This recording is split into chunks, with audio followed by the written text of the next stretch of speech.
Pero lo que más me impactó de lo que me estaba contando esta persona en la oficina, imagínense que hubo un accidente, ¿cierto? Pues alguien se pasó un semáforo en rojo, entonces venía un bucecito escolar, pues incluso venían los niños ahí adentro, afortunadamente pues a los niños no les pasó nada, Sí. pero alguien se pasó el semáforo rojo, bueno, mejor dicho, el choque, y había una persona justo ahí en el semáforo que vio todo el accidente, o sea, cuando ella vio que el semáforo iba a cambiar, que la otra persona no iba a frenar, que venía el bucecito, y ella quedó ahí como en la mitad.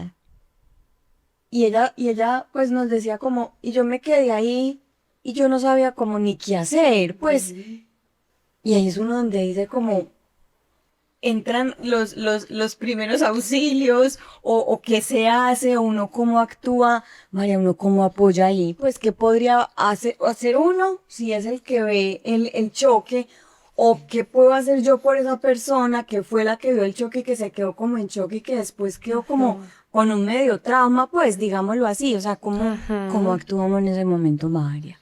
Yo creo que primero es importante que entendamos un poco por qué esa persona reaccionó de esa manera, por qué entró en shock. Y resulta que nosotros somos neurobiología, entonces nuestro cerebro comienza actuando y es que algunas áreas del cerebro se van activando. Es muy chévere porque es como hay una teoría que habla del cerebro triuno y es como no que tenemos tres cerebros o tres partes del cerebro, sino que hay una partecita que es como la más biológica. A esa partecita le llaman cerebro reptiliano porque es como nos parecemos un poco a los reptiles y es como esa forma biológica. Entonces uno en ese momento, ¿qué hace? El corazón, no sé, empieza a latir más rápido, Sí. empezamos de pronto a sudar, empezamos a hiperventilarnos. Entonces probablemente esa persona en ese momento de shock tuvo estas sensaciones, pero luego llega otra partecita del cerebro, o bueno, otra área del cerebro que es como este sistema límbico que se activa, se activa una partecita que se llama la amígdala y como que nos manda una alerta. Y esa alerta entonces nos va a poner precisamente como frente a ese peligro. Y luego ya entonces entra la partecita que se llama como neocórtex o la prefrontal, que es ya para racionalizar. Pero en esos momentos esa partecita del cerebro no va a poder funcionar porque estamos precisamente con la amígdala activada. Hay otra partecita que es el hipocampo y va a empezar como a secretar mucho cortisol y vamos a estar estresadísimos y no vamos a poder actuar de la misma forma que si nuestro sistema estuviera como más tranquilo, como como si estuviéramos acá nosotras tres conversando. Esa amígdala no se va a disparar. Entonces, esa persona necesita una ayuda extra para poder afrontar esa situación. Entonces, yo creo que ahí sí podemos empezar como a responder esa pregunta.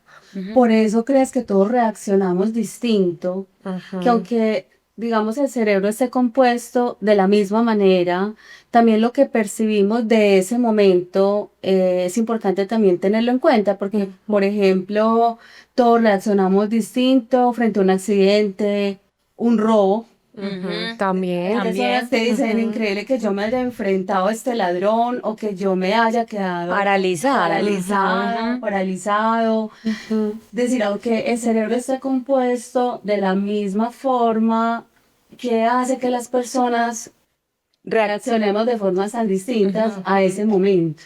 Las experiencias. Y es lo que cada persona ha vivido en su historia de vida. Entonces, personas que ya han estado predispuestas a muchos eventos como estos que vamos a llamar traumáticos, pues la persona no va a ser capaz de reaccionar, no va a tener como las mismas estrategias de afrontamiento que una persona que normalmente no ha estado dispuesta o a este tipo de situaciones, ¿cierto? Entonces sí, precisamente como ese cerebrito ya esas partes están tan afectadas, pues no va a reaccionar de la misma forma. Y no sé si han escuchado que muchas personas después de un robo quedan como con mucha culpa de, yo por qué no actué de esa forma, pero es que si yo soy tan fuerte, yo por qué no golpeé al ladrón, yo por qué si soy tan ágil no salí corriendo, y es precisamente porque ya habían unas experiencias previas que hacen que uno actúe de esa manera. Es que ella, eso era lo que nos decía, es que yo me quedé como así, yo viendo la gente que corría, que pasaba, y yo era quieta, y ella se sintió muy mal, y todavía dice, yo pude haber hecho muchas cosas y no las hice, que es lo que tú estás diciendo, María, pues que viene ya como una culpa después. Exactamente. Incluso saben que aquí hay un tema que es mucho más sensible, que también como recomendaciones, este tema es bastante sensible, entonces si de pronto activamos ciertas cosas de las personas que estén viendo o escuchando el podcast, puedan como buscar ayuda y es aquellos que han vivido situaciones, por ejemplo, de guerra, aquellas personas que han tenido abusos, em, sienten a veces mucha culpa porque no pudieron reaccionar. Y ahí es donde uno les dice, vení, pero es que tu sistema, tu cuerpo y tu cerebro no estaban en ese momento diseñado para reaccionar. Entonces, también frente a un peligro uno puede reaccionar de tres formas: huir, paralizarse o enfrentarse. Ojalá todos pudiéramos reaccionar, pero es que no todos tenemos esas capacidades. Y por eso las víctimas muchas veces quedan con esa culpa de no haber hecho nada, pero es que fue lo que pudieron hacer en ese momento, porque incluso probablemente la situación fue tan traumática y tan dolorosa que tuvieron que de alguna forma como guardar esos afectos o como disociarse psicológicamente, esa es la disociación, y dejar que la situación pasara. Y eso verdaderamente desencadena pues muchas secuelas frente al trauma. Ya. Y Hay de pronto, y lo pienso en este momento como frente a algo que nos pueda pasar a las tres, todas entonces vamos a reaccionar de formas distintas acorde a esas experiencias pasadas. Eso es súper muy importante entenderlo, porque eso también desculpabiliza y hace responsable realmente a la persona que pues ha tenido un acto culposo. Ujú. Sin embargo, y dentro de tu experiencia, después de que pasa el evento, ¿cuánto se demora una persona aproximadamente como para reaccionar y contarle, aunque sea alguien que pase por ahí o que se acerque a algún lugar? O sea, hay unos minutos, ¿qué proceso tiene el cerebro como para decir, ya puedo expresar esto tan terrible que me ha pasado? Ujú. ¿O crees que también los silencios hacen parte de recrear esa culpa y quedarnos con eso por mucho tiempo? Ujú. Me hiciste acordar de algo y nos contaba una profesora que ella estudió EMDR, que es un tipo de terapia para los traumas, y nos cuenta que después de 4 años su paciente logró mencionar la palabra violación. Apenas después de 4 años de terapia logró como aceptar que lo que vivió verdaderamente fue un abuso. Entonces hablar como de cuánto tiempo es muy difícil precisamente porque todos somos tan individuales o la experiencia es tan subjetiva Sí. que más allá como de pronto de darle un tiempo, es listo, ¿cómo yo voy a ayudar a esta persona para que pueda ligar lo que sucedió, tanto con el afecto como con la parte emocional, con la realidad, para que no tenga que estar separada y no tenga que crear ese trauma? Y de pronto ahí me devuelve un poquito a la pregunta que tú hiciste al inicio, que es listo, uno cómo hace ahí, ya que entendimos cómo el cerebro funciona, entonces uno ahí qué hace. Y hay como tres palabritas muy importantes, que es mirar, escuchar y conectar. Muchas veces uno ni siquiera tiene que hablar, algo que uno no debe hacer en momentos de crisis, de situaciones traumáticas, es dar consejos, es diagnosticar, que te voy a psicoanalizar. No, uno ahí lo que tiene que hacer es mirar, escuchar Escuchar, y conectar. conectar. Eso es fundamental. Y por ahí alguna vez yo leía como un acróstico con la palabra calma. Entonces, la C nos va a decir mm, precisamente contener. Entonces, vamos a estar ahí para esa persona, para brindarle como esa compañía. Entonces yo puedo contener de muchas maneras. Hay personas que de pronto van a querer más el contacto físico, entonces para contener voy a abrazar, Ujú. o para contener te voy a dar la mano, o para contener, no sé, te voy a ayudar con un poquito de agua, como vení, yo estoy aquí para ti. Luego está la A, que es apoyo, y bueno, también como el hecho de asegurar como seguridad, Sí. porque esa persona como perdió todos los recursos para afrontarse a esa situación, entonces yo me comporto como un auxiliar. Entonces, para asegurarle esa seguridad y esa protección, ¿qué necesita? Personas que, por ejemplo, están a punto de suicidarse, pues uno lo que tiene que hacer es precisamente lo que está alrededor, quitar cualquier elemento con el que se pueda hacer daño, voy a asegurar esa protección. Ok. La L, que sería lograr esa calma, y la podemos lograr, no sé, si estamos abrazando a esa persona, le podemos decir algunas palabras de validación, podemos, si la estamos abrazando de pronto el contacto físico, darle unas palmaditas o hacerle así también le va a ayudar. La M, de movilizar como redes de apoyo. Entonces, si por ejemplo esta persona está solita, vení, el celular, llamamos a quién, a la familia o bomberos o ambulancia. Entonces, poder mover todas esas redes de apoyo. Y por último, la A, que ya sería acompañar, es como hacer un seguimiento. Entonces, yo no me voy a ir hasta que yo sepa que esa persona o ya hay un familiar o ya está como a salvo. Sí. Entonces, ese acróstico nos va a ayudar mucho como a más o menos acordarnos de cuáles son esos pasos que no tiene que ser pues de manera estricta, pero sí son pasos que nos van a ayudar a actuar en ese momento cuando una persona no tenga los recursos psicológicos para poder hacer frente a esa situación. Eso te iba a decir, Ay, que qué cualquier maravilla. persona lo puede hacer en su Ujú. humanidad, Ujú.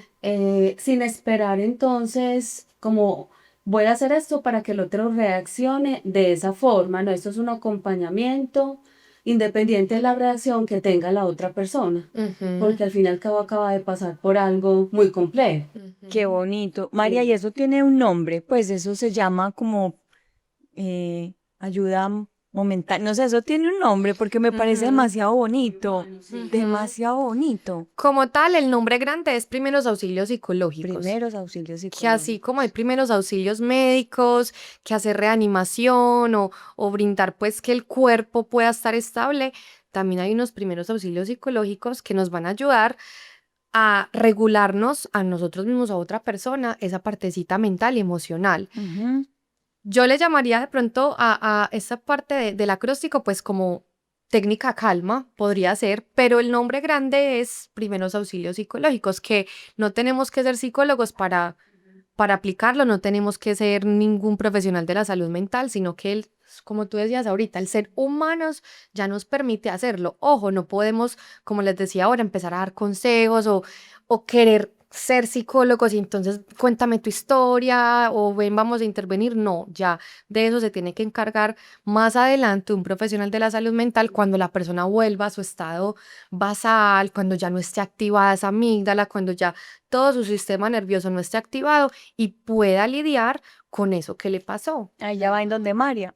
Por supuesto. Voy donde María, mi psicóloga. Ujú. Caro, mira que aquí estoy pensando en algo. Nosotros siempre hemos dicho en este podcast que cuando nos pasa algo hay que pedir ayuda. Y siempre decimos, la ayuda que sea, no importa si es profesional, si es espiritual, el tipo de ayuda que sea, siempre hay que buscarla. Siempre. Pero mira que en esta historia es al contrario y partió de lo que tú decías ahorita. Soy yo la que voy a ayudar a otra persona. De porque de pronto esa, pues en este caso, la compañera que les decía que se nos, pues que se nos no, digo se nos porque es cercana, pero que se paralizó en ese momento y ella se sintió sola, hubiera podido no ser tan traumático si a su lado o por pasando por ahí algo hubiera una persona que hubiera hecho esos primeros auxilios psicológicos. Entonces, mírame qué tan bonito porque aquí siempre decimos busquen ayuda, pero aquí es yo soy la que puedo ayudar a otra persona. Demasiado bonito. Y entender que en últimas somos humanos, a cualquiera de nosotros en el abanico de posibilidades nos puede pasar algo.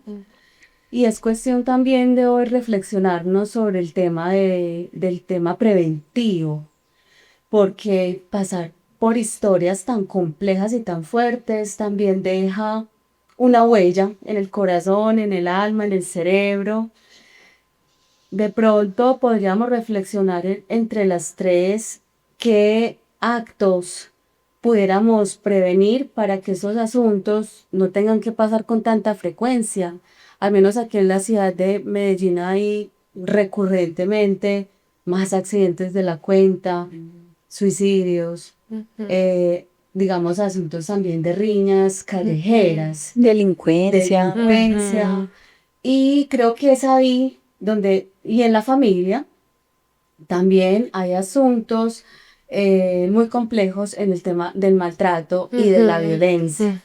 Cuando yo nombro esto, les quiero expresar que estamos como humanidad, pero también como vecinos, como amigos, que si vemos a un otro que está por fuera de los campos de la tranquilidad y que, por ejemplo, si en una familia que a mi lado hay una violencia, yo ya no me puedo quedar como si esto no fuera conmigo, porque llamar a alguna red de apoyo, en este caso la policía, puede ayudarle a un integrante de esa familia a estar más prevenido y que no tenga que llegar a altos niveles, por ejemplo, de violencia.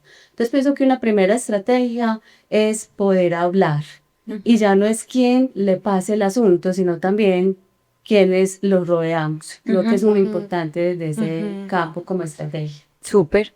Me gusta mucho ese nombre que aprendí hoy, pues y que no conocía. Primeros auxilios psicológicos y calma, pues como desglosar esa palabra en esos momentos, pues tú lo decías, porque puede pasar de todo en el momento menos inesperado y sabemos que podemos ayudar a otra persona. Yo creo que eso es como lo que me voy a llevar hoy de esta conversación tan bonita. Y sabes que se me vino a la cabeza cuando les estaba contando la historia, María. Imagínate que mi papá era pues como muy aventado. Imagínate que una vez le iban a robar el carro a mi papá. ¿Te acuerdas? Pues no nos pasó, sino que nos contó.